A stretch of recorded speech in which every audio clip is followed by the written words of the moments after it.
নওজোয়ান তরুণেরা, এ নবী পাকের প্রেমিকেরা, যদি আপনারা ইসলামের ইতিহাসে মুনাফিক শব্দটা ভুলে যান তাহলে আপনারা ক্ষতিগ্রস্ত অবশ্যই হবে। কারণ নবী আমার জানিয়ে দিয়েছে, আমার উম্মতিদেরকে প্রকাশ্য দুশমনরা মিটাতে পারবে না। প্রকাশ্য দুশমনের সংখ্যা যতই হোক না কেন আমার উম্মতিদেরকে মিটাতে পারবে না। আমার উম্মতিদেরকে মুনাফিকরা মিটিয়ে না দেয়। আল্লাহ নবী আশঙ্কা করেছে মুনাফিক। এই মুনাফিক কাকে বলে একটু মন দিয়ে শোনে। এ যুবকেরা, তরুণীরা, বাপেরা, আল্লাহ নবীর হাতে হাত দিয়ে দিল হযরত আবু বকর সিদ্দিক, আল্লাহ নবীর হাতে হাত দিল এমন করে আব্দুল্লাহ ইবনে উবাই, আল্লাহ নবীর হাতে হাত দিয়ে নবী পাকের পিছনে ইক্তেদা করে আবু বকর সিদ্দিক নামাজ পড়ে, আব্দুল্লাহ ইবনে উবাইও নামাজ পড়ে। আবু বকর সিদ্দিক রোজা রাখে, আব্দুল্লাহ ইবনে উবাই রোজা রাখে। আমার নবী ওয়াজ করে, কোরআন বলে, আব্দুল্লাহ ইবনে উবাইও শোনে, আবু বকর সিদ্দিকও শোনে। আমার নবীর সঙ্গে হজে গেছে আব্দুল্লাহ ইবনে উবাই, আবু বকর সিদ্দিকও গেছে। আমার নবীর সঙ্গে গরীব অসহায়দের হয়ে, মজলুমদের হয়ে, জালিমদের বিরুদ্ধে লড়াই করতে হযরত আবু বকর সিদ্দিক নবীর সাথে গেছে, আব্দুল্লাহ ইবনে উবাইও গেছে। এক কথায় আবু বকর সিদ্দিকের দাড়ি, টুপি, জুব্বা, পাগড়ি, আব্দুল্লাহ ইবনে উবাইর মুখে দাড়ি, টুপি, জুব্বা, পাগড়ি। কিন্তু অবাক হয়ে যাবে, কোরআন ঘোষণা দিয়ে দিয়েছে আব্দুল্লাহ ইবনে উবাই কোরআন ঘোষিত জাহান্নামী, আর রাসূলুল্লাহ আবু বকর সিদ্দিককে জান্নাতে সার্টিফিকেট দিয়েছে। কারণ কি? নামাজ তো দুদিকে আছে, রোজা তো দুদিকে আছে, হজ তো দুদিকে আছে, দাড়ি তো দুদিকে আছে, রোজা তো দুদিকে আছে, জিহাদ তো দুদিকে আছে, হকের হয়ে কথা বলার জন্য লড়াই দুদিকেই রয়েছে। নবীর দরবার দুজনাই বসে, দাড়ি, টুপি, জুব্বা, পাগড়ি দুজনারই রয়েছে। একজন কোরআন ঘোষিত জাহান্নামী আর একজন জান্নাতি। কারণটা কি? এ যুবকেরা, তরুণীরা, বাপেরা, হযরত আবু বকর সিদ্দিক বলতে লেগেছে, এ দুনিয়া মানুষরা শুনে রেখে দাও, আব্দুল্লাহ ইবনে উবাইয়ের যা আছে আমি আবু বকরের তাই আছে, কিন্তু আমার যা আছে ওর তা নাই। কি ওর আছে আপনার না আছে, কিন্তু আপনার আছে ওর নাই, কি ব্যাপার? হযরত আবু বকর সিদ্দিক বললে, আব্দুল্লাহ ইবনে উবাইয়ের দাড়ি, টুপি, জুব্বা, পাগড়ি আছে, এটা আমি আবু বকরের রয়েছে। আব্দুল্লাহ ইবনে উবাই নামাজ পড়েছে, রোজা রেখেছে, এটা আমি আবু বকরও করেছি। আব্দুল্লাহ ইবনে উবাই হজ করেছে, এটা আমিও করেছি। ও নবীর সাথে জিহাদে গেছে, এটা আমারও রয়েছে। এদিক দিয়ে ওর যা আছে আমি আবু বকরের তাই আছে, কিন্তু আমার যা আছে ওর তা নাই। কি আপনার আছে ওর নাই? ওই সময় আবু বকর সিদ্দিক বললেন, আমার দিলেতে নবীর প্রেম ও আদব আছে, এটা আব্দুল্লাহ ইবনে উবাইয়ের নাই। ও লোককে ধোঁকা দেওয়ার জন্য মুসলমান সেজেছে, আর আমি দিল থেকে আল্লাহ ও রাসূলকে মেনেছি, এই জন্য আমি জান্নাতি। ওর সব থাকার পরও জাহান্নামী।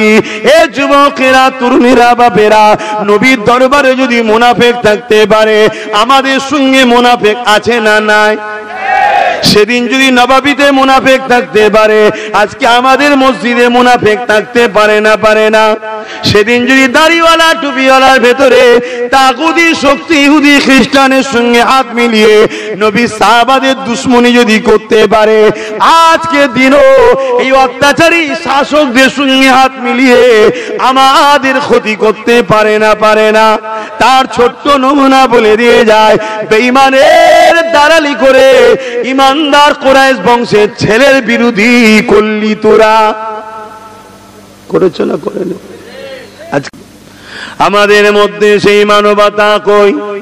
আমাদের মধ্যে সেই প্রেম কই? আমাদের মধ্যে সেই ভালোবাসা কই? আমাদের মধ্যে সেই গরিবের উপরে দরদটা কই? আমাদের মধ্যে সেই ইনসাফটা কই? আমাদের মধ্যে সেই ইনসানিয়াতটা কই? আমাদের মধ্যে সেই মানব বন্ধন কই?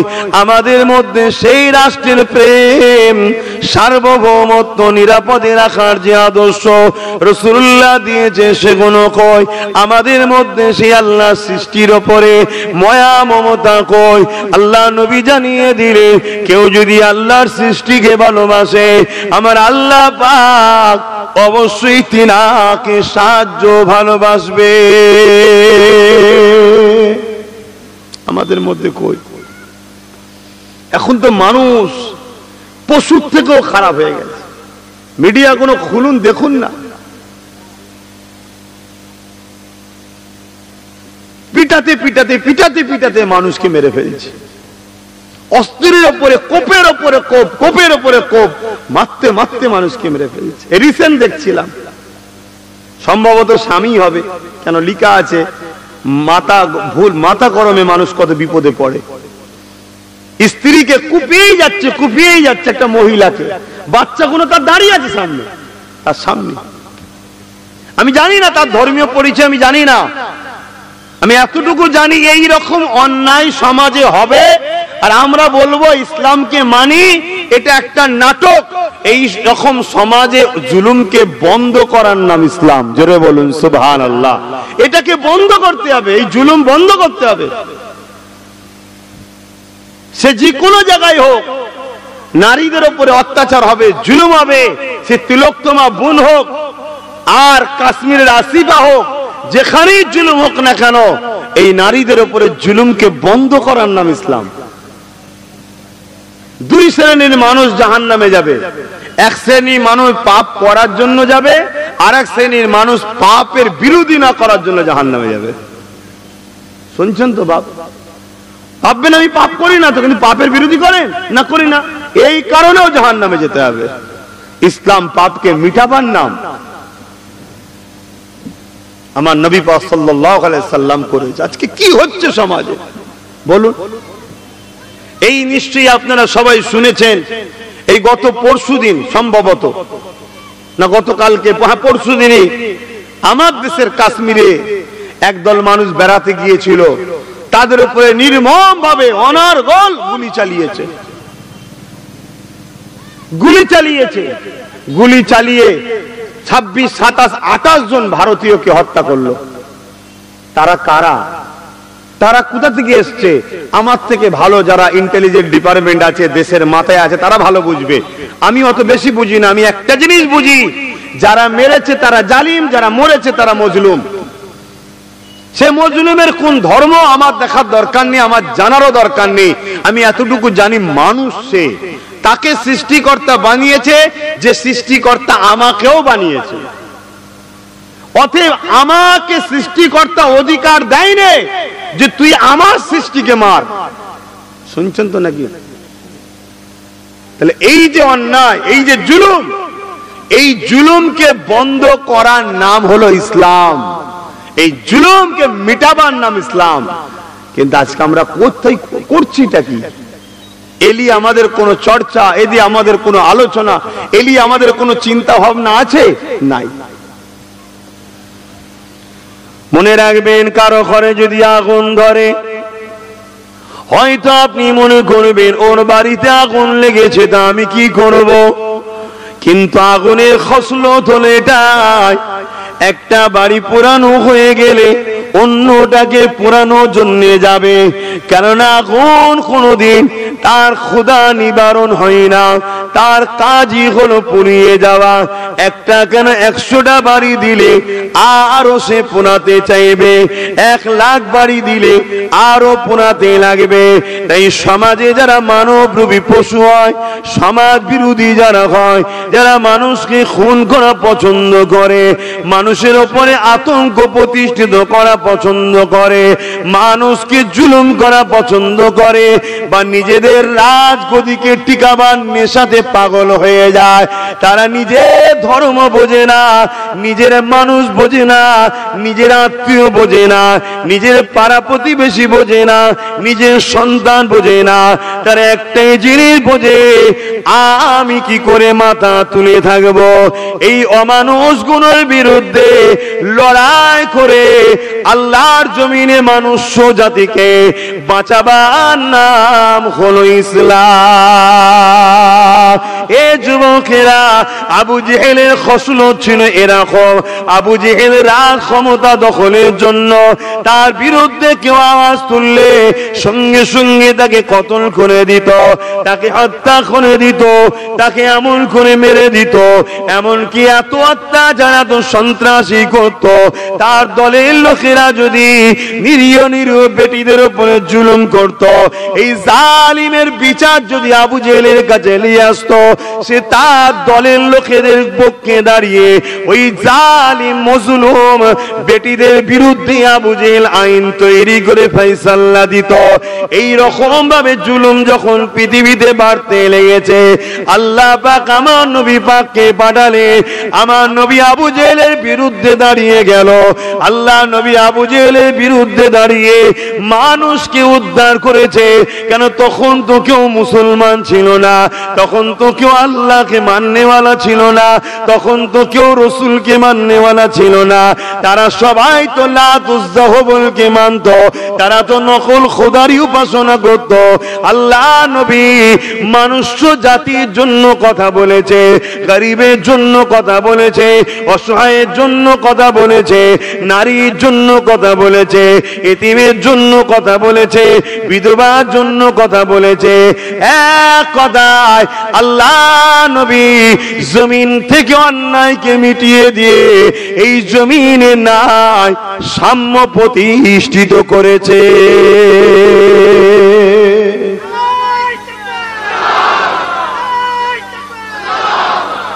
একটা কথা সমাজে শোনা যায়, ওই দেশে এত আমাদের ছিল, তারা গেল কোথায়? ওই দেশে এত আমাদের ছিল, তারা গেল কোথায়? এইটা বলে সমাজে ছড়াতে চায় যে মুসলমানরা মেরে দিয়েছে। শুনছেন তো নাকি? ব্যাপারটা ঠিক এমন নয়। ব্যাপারটা হচ্ছে ইসলামের আদর্শের কাছে যারা ভুল পথে আছে, যারা জুলুম করে, অন্যায় করে, তারা যখন ইসলামের আদর্শটাকে দেখে, প্রকৃত রসুল ও কোরআনকে দেখে, তারা দেখলো ইসলাম এত সুন্দর ব্যবস্থা, কোরআন এত সুন্দর ব্যবস্থা, এবং সৃষ্টিকর্তার বাণী হলো কোরআন, তখন তারা দলে দলে দলে দলে ইসলাম ও কোরআনের দিকে চলে যায়। জোরে বলুন সুবহানাল্লাহ। এখানে যেমন যত লোক বসে আছেন, খারাপ নেবেন না, খারাপ নেবেন না। আপনাদেরই পূর্বপুরুষদের উপরে প্রচুর অত্যাচার হতো, প্রচুর জুলুম হতো। জীব জন্তুর উপরে জানা অত্যাচার হয়, তার থেকেও জুলুম বেশি হতো। শুনছেন কি বলছি? তখন এই ভারতবর্ষে গরিবে নওয়াজ খাজা মঈনুদ্দিন আজমিরি হুজুর ইনসাফের কথা বললেন, ইনসানিয়াতের কথা বললেন, বিভাজনকে ভেঙে দিলেন। মানুষ মানুষের পাশে দাঁড়াবে, উঁচু জাত নিচু জাত বলে কিছু নয়, সবাই মানুষ। মানুষের উপরে জুলুম বন্ধ করো, অত্যাচার বন্ধ করো। তখনই আপনাদেরই পূর্বপুরুষরা গরিবের নওয়াজের হাতে হাত দিয়ে এই শান্তি, সভ্যতা, ইনসাফ, ইনসানিয়াত, মনুষ্যত্ব, মানুষকে যে মনুষ্যত্ব কি বলে সম্মান দেয়, সেই রাস্তাতে সব দলে দলে দলে দলে চলে এসেছে। জোরে বলুন সুবহানাল্লাহ। আরো জোরে বলে। এই যে ইসলামের ইনসাফের উপরে যে মানুষ ছুটছে, ইনসানিয়াতের দিকে মানুষ যাচ্ছে, এই জুলুম যারা, অত্যাচার করা যারা পছন্দ করে, যাদের খসলত হলো ক্ষমতার জোরে মানুষের প্রভু হব, ক্ষমতার জোরে মানুষগুলো আমার দাস দাসী গোলাম হয়ে থাকবে। শুনছেন তো নাকি? কোন জায়গা যদি আমার পছন্দ হয়, ওটাকে আমায় নিতেই হবে, জারি হোক। এই যে লুট, যেমন বোম্বাই এতিমখানার উপরে বিশাল বিল্ডিং, জালিমদের দেখছেন না? দেখেন, এই যে ক্ষমতার লোভ, এই ক্ষমতাকে কন্ট্রোল করার জন্য যারা এই অন্যায় অত্যাচার করে, তাদের বিরুদ্ধে যখন ইসলাম লড়াই করে, সংগ্রাম করে, তখন নিরীহ মানুষগুলো বাঁচার জন্য দলে দলে দলে দলে দলে দলে আল্লাহর দেখানো রাস্তা ইসলামের কাতার ধরে। জোরে বলুন সুবহানাল্লাহ। আপনি বলুন না, আমেরিকা, ইউরোপ, দুনিয়া কাদের হাতে রয়েছে এখন? বলুন, কারা শাসন করছে? কথা বলবেন তো, কারা শাসন করছে? ইসলামের লোক শাসন করছে, মুসলমান শাসন করছে কি?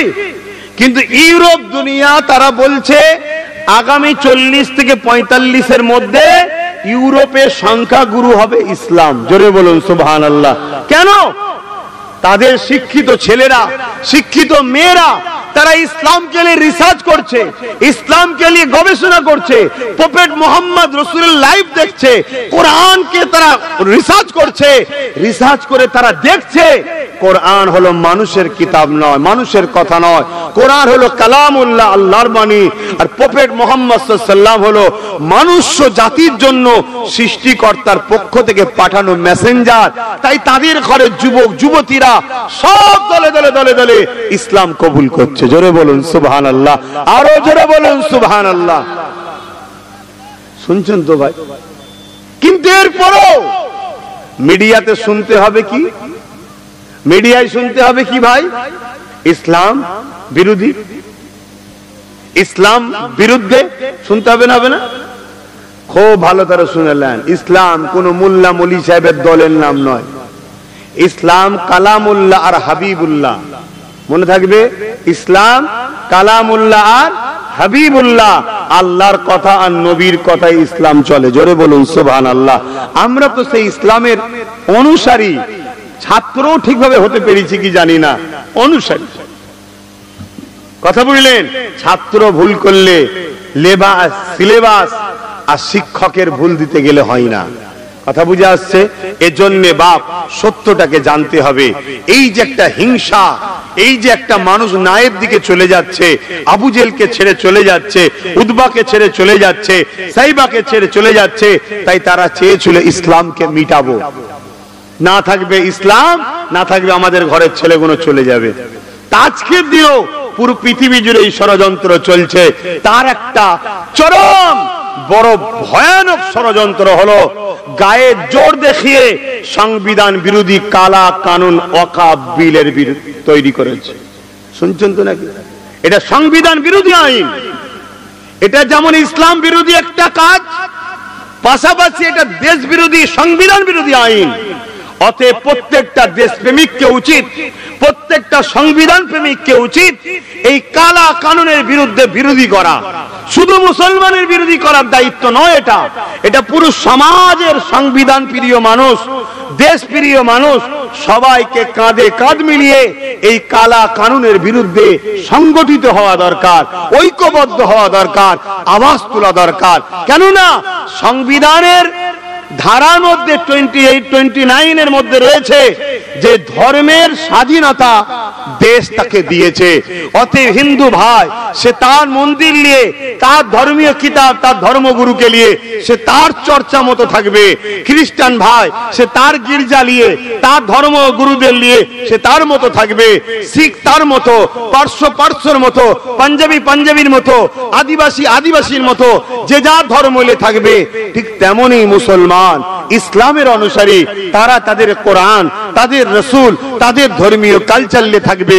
দেশ কারো ধর্মেতে হস্তক্ষেপ করবে না। কিন্তু দুর্ভাগ্যের বিষয় ৭৭ বছর কেটে যাওয়ার পর আমার ভারতবর্ষের আকাশে এমন একটা অপদার্থ শাসক এসেছে, যেদিন থেকে এসেছে সেদিন থেকেই দেশটা তছনছ হয়ে যাচ্ছে। দেশের জিডিপি ধ্বংস, দেশের মান সম্মান বিদেশের কাছে মাথা হ্যাট, একটার পর একটা সন্ত্রাসী হামলা।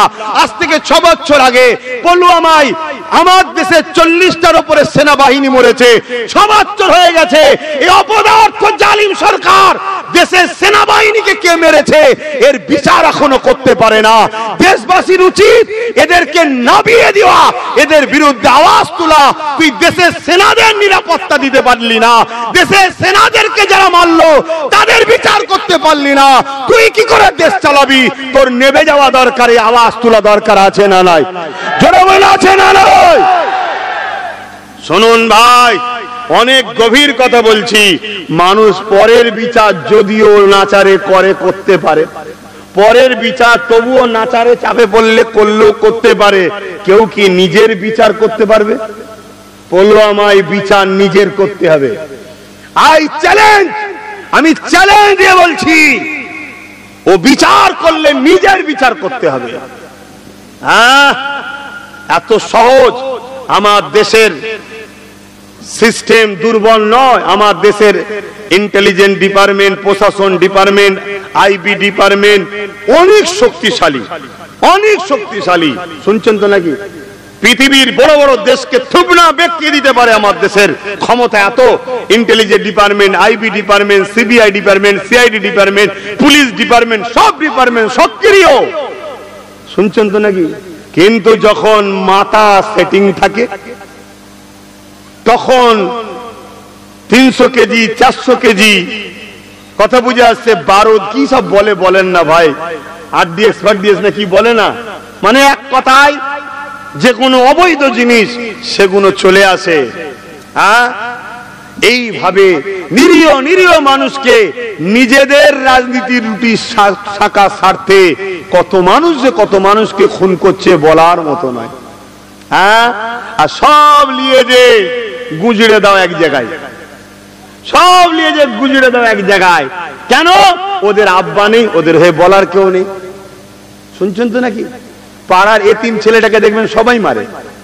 কি পাড়ার এতিম ছেলেটাকে যার বাপ নেই তাকে সবাই মিলে যা খুশি করে, কেন বলেন তো? ওর তো গার্জেন নেই। আর যার বাপ আছে, আর বাপটা যদি খাররা টাইপের হয়, আবার শুনছেন তো নাকি, ঘরে ঢুকে কলার ধরে মারা লোক যদি হয় তাকে কেউ ছোবে, সে যদি মেরেও দেয় বলবে বাপ আর এক গালে মেরে যা, তোর বাপকে যেন বলিস নি, বলবি তুই মেরেছিস। কথা বুঝলি? আমি বলবো নি। কথা শুনছিস তো নাকি? তা আজকে মুসলমান আমাদের বাপ নেই, বাপ বোঝেন তো নাকি? আমাদের রাজনীতির নেতা নেই, এখানে বাপ বলতে রাজনীতির নেতার কথা, আমাদের কেউ নেই। ওই জন্য যে খুশি যেদিক দিয়ে খুশি লাথি মারে, যখন খুশি মেরে যায়। কথা বুঝে আসছে? কোথায় কিছু হবে সব কিছু নিয়ে এসে ঝাড় সমেত ভরে দাও। বুঝতে পারছেন তো নাকি? শুধু এখানে গুজে দাও, এখানে গুজে দিলে কি লাভ? ওই যে 50 টাকা গ্যাসের দাম বেরিয়েছে ওটা লোক ভুলে যাবে। শুনছেন তো নাকি? গ্যাসের দাম 50 টাকা বেড়েছে না কমেছে? হ্যাঁ, মাথায় আছে কারো? ওইলি আন্দোলন আছে কারো? না, ভুলিয়ে দাও। তেলের দাম বেড়েছে না কমেছে? ভুলিয়ে দাও। 14 টাকা ওষুধের দাম বেড়েছে না কমেছে? ভুলিয়ে দাও। পুরো দেশ জুড়ে ওয়াকাফ আন্দোলন হচ্ছে না হয়নি? দমিয়ে দাও। কথা মাথায় ঢুকছে না ঢোকে নেই? এসব সাজানো পরিকল্পনা বাপ না হয় এক মুহূর্ত লাগে না কে আসামি ধরে দিবার জন্য, এক মুহূর্ত সময় লাগে না। কিন্তু দুর্ভাগ্য, আমাদের কপাল, এত বিশাল একটা মহান ভারতবর্ষ আজকে টুকরো টুকরো শেষ হয়ে যাচ্ছে। ইরফান কি করে টুকরো টুকরো বলছে, নেই তো আমরা মানুষের টুকরো টুকরো হয়ে গেছি না, যাই না? এ ওকে ঘৃণা করছে, ওকে ঘৃণা করছে, ওকে। আরে আমরা সবাই ভারতীয়, এই পরিচয়ে তো আমাদের বাইরে থাকা দরকার। মসজিদে তুমি যাবে, যে যার ধর্মের স্থানে যাবে, ওটা নিজের ব্যক্তিগত সিনার ব্যাপার, ওটা ভালোবাসা ভক্তি আস্থার ব্যাপার। আমার মসজিদে যাওয়াতে তোমার সমস্যা নেই, তোমার মন্দিরে যাওয়াতে আমার কি সমস্যা আছে ভাই? আমি আমার লিয়ে আছি, তুমি তোমার লিয়ে থাকবে যাও। কথা বুঝে আসছে না? নয় কিন্তু না, যেটা অবজেক্ট, যেটা বিষয় নয় সেটা এখন বিষয় এসছে। আর রুজি রুটি কাজ কারবার সব চুলোই ঢুকে গেছে। ওই নিয়ে কোনো চর্চাও নেই, ওই নিয়ে কোনো আলোচনাই নেই, শুধু আলোচনা কি মোল্লা মোল্লা মোল্লা মোল্লা মোল্লা, হ্যাঁ না? এটা পরিকল্পিত ভাবে চলছে। তো যাক, তাহলে আজকে এরা ষড়যন্ত্র করছে ইসলামের ঐতিহ্যটাকে মিটিয়ে দিবার। তো এই বিষয়ে আন্দোলনের দরকার আছে না? নাই? কথা বলুন। হ্যাঁ, এখন তো আল্লাহ করে আন্দোলন ব্যাপক হচ্ছে, হওয়া দরকার, আমি অস্বীকার করছি না। কিন্তু বাপ, এই আন্দোলন তো 10 বছর ধরে আমি করছি। তখন আজকে যে রূপটা নিয়েছে, 10 বছর আগে থেকে যদি এই রূপটা নিত, হয়তো বিগত 8 বছর আগেই আমরা আমাদের সম্পদ পূর্ণাঙ্গ ভাবে পেয়ে যেতাম, এবং আমাদের সম্পদ নিয়ে আজকে যে ষড়যন্ত্র চলছে, এই স্বপ্নটা দেখার আগে তার ঘুমটা ভেঙে যেত ভয়ের চোটে। কথা কি ভুল বলা হচ্ছে? কিন্তু এই কথা বলার পরও আমি আসামি। আজকের দিনও একদল মোল্লা মৌলী সাহেবের কাছে আমায় গাল খেতে হচ্ছে। সেদিনও খেতে হয়েছে, আজকেও খেতে হচ্ছে। কেন? এত কিছু বুঝার পরেও এখনো আমার কম বুঝলো না যে আমাদেরকে লুহা দিয়ে লুহা কাটতে হয়। রাজশক্তি যখন আইন তৈরি করে, আইনকে রুকার জন্য রাজ পাওয়ারেরই দরকার আছে। ঠিক না বেঠিক? এটা এখনো বুঝছে না। এখনো সেই কি হচ্ছে, একটাই জিনিস হচ্ছে, ভিড় করো, চিল্লাও, হই হই করো, আর কাউকে দেখিয়ে বড় অঙ্কের টাকায় বিক্রি করে দাও। কি গো, কথা কষ্ট দিল? এই তো চলছে, অন্য কি চলছে বলো? হ্যাঁ, আমি আন্দোলনের বিরুদ্ধে নয়, কিন্তু আন্দোলন থেকে আওয়াজ ওঠা দরকার। এই বিপদে যেসব রাজনীতির দল আমাদের সাথে নাই, আগামী দিন তাদের সাথে আমরা নয়, প্রয়োজন হয় আমরা সর্বধর্মের পিছিয়ে পড়া মানুষের ঐক্য তৈরি করে আগামী দিন আমরা নিজেদের শক্তি নিজেরাই তৈরি করে নেব। এই মুহূর্তেই আওয়াজটা তুললে সব সেকুলার গুণই ছুটবে না, ছুটবে না? এই চরে মোল্লা খেপেছে, চর একটু মাথায় পানি টানি দিই, কি আসবে না আসবে না? তাহলে তোমাদের কাজটা ভালো হবে না খারাপ হবে? কথা বল, আমি ভুল বুঝাচ্ছি? হ্যাঁ, এই তো আমার কথা বলছি। আহলে সুন্নাত ওয়াল জামাত আমার যে সংগঠন আছে, সেই সংগঠন থেকে বিভিন্ন জায়গায় প্রোগ্রাম করার জন্য পারমিশন চাইছে। কথা বুঝে আসছে? ছোট ছোট প্রোগ্রাম কেন, আমি এই তো আমি প্রতিবাদ করছি। তো আমার তো 10 বছর ধরে ধারাবাহিক ভাবে হয়ে আসছে। এখন আমি জলসালে বহুত ব্যস্তর মধ্যে আছি, কিন্তু প্রত্যেকটা জলসাতে গিয়েছি। আমার এক একটা জলসা আলহামদুলিল্লাহ এক একটা জনসভা হচ্ছে না, হয় না? তাহলে সব জায়গাতেই প্রতিবাদ করছি তো নাকি? এই এখন প্রতিবাদ করছি না, করিনি? সব জায়গায় করছি, কন্টিনিউ 10 বছর ধরে করে আসছি। আবার বড় বড় আহলে সুন্নাত ওয়াল জামাতের প্ল্যাটফর্মে করব, কিন্তু তার আগে আমি একটা কাজ করছি। কি কাজ?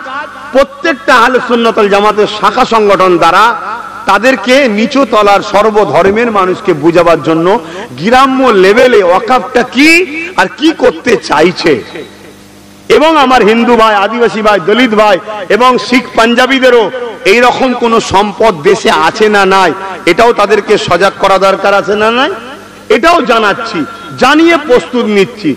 সব জিনিসের ভাই টাইম আছে, হুড়োহুড়ি করে ফেললে তো হবে না। হুড়োহুড়ি করে ফেললে মেসেজ ভুল যাবে।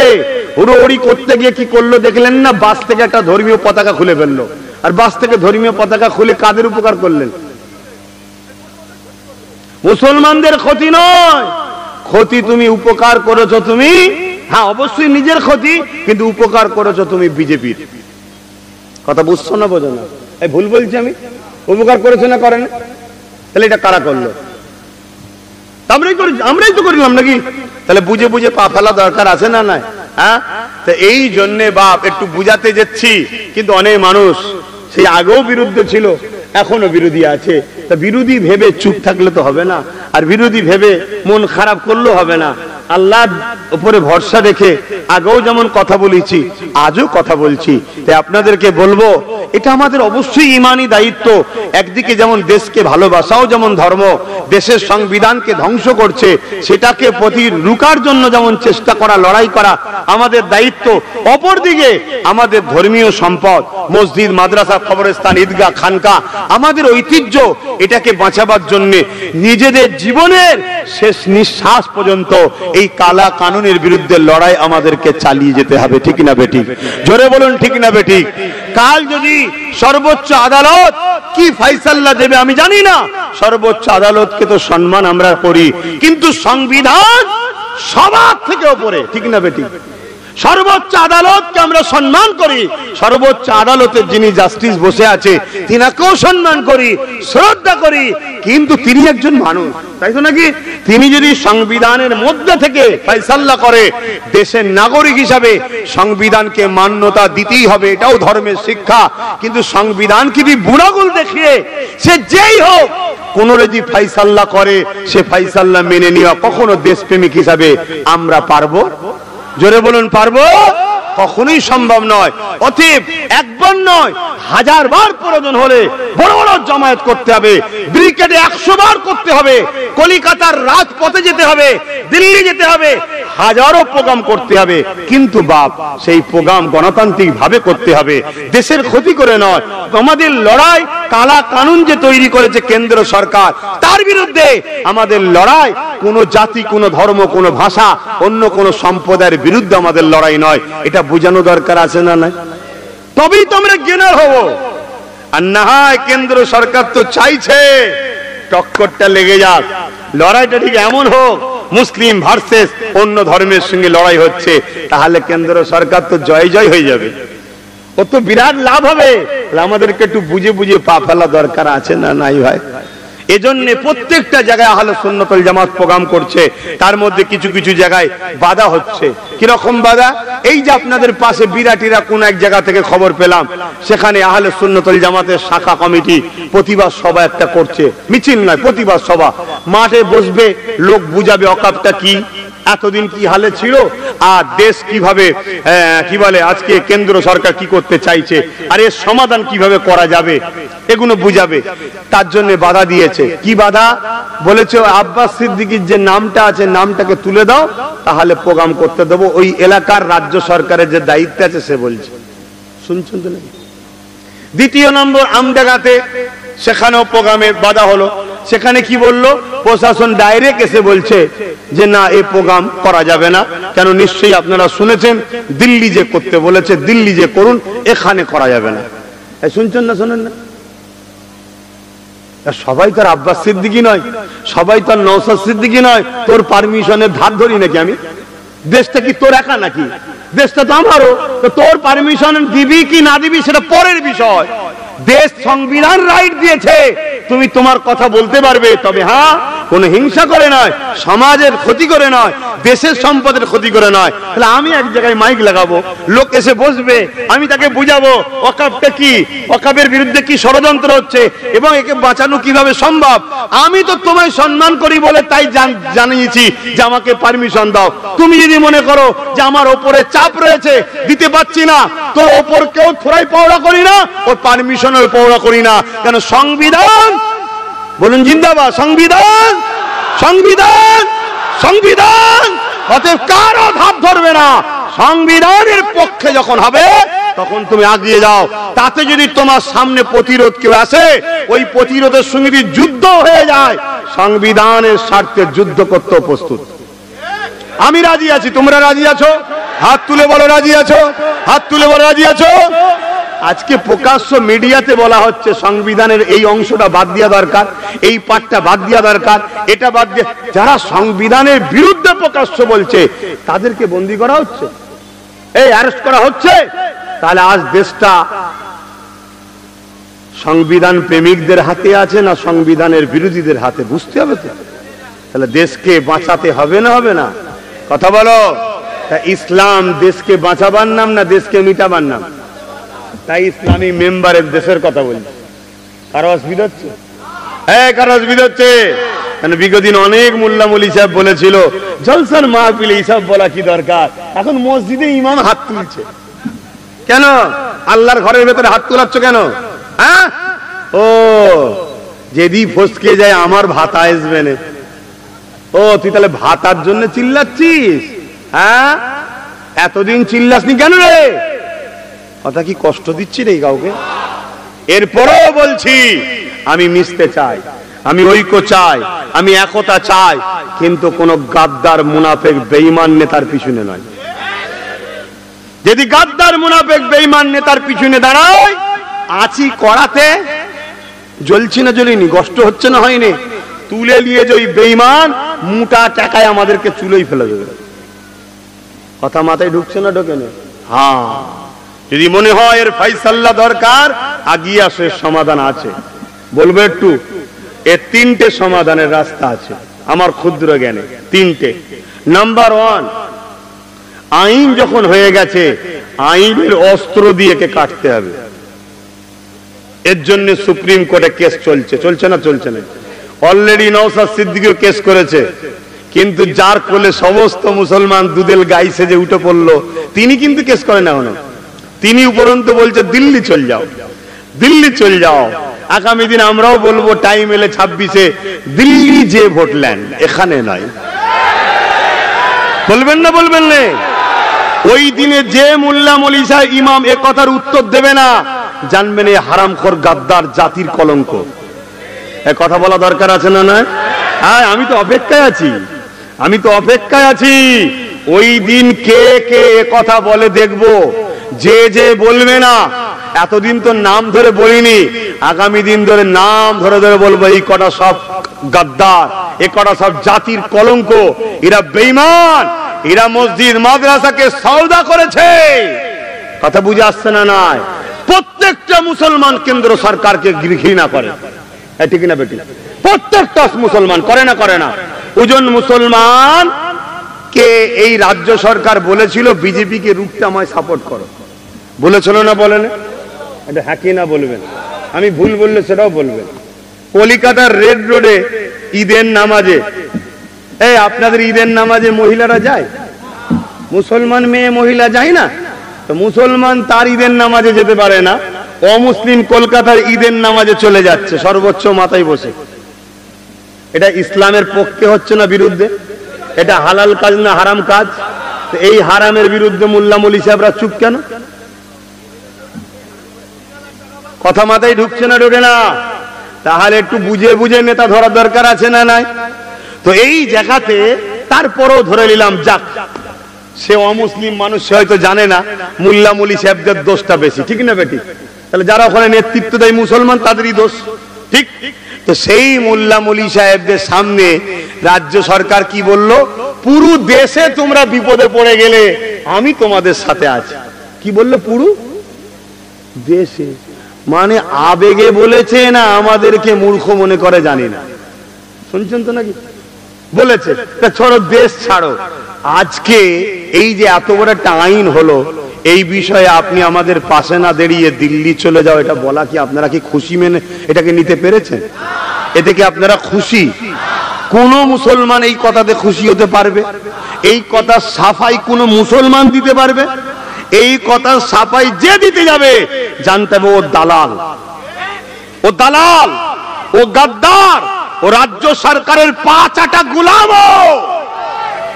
কথা শুনছেন না? শোনেন, অন্যায় অন্যায়।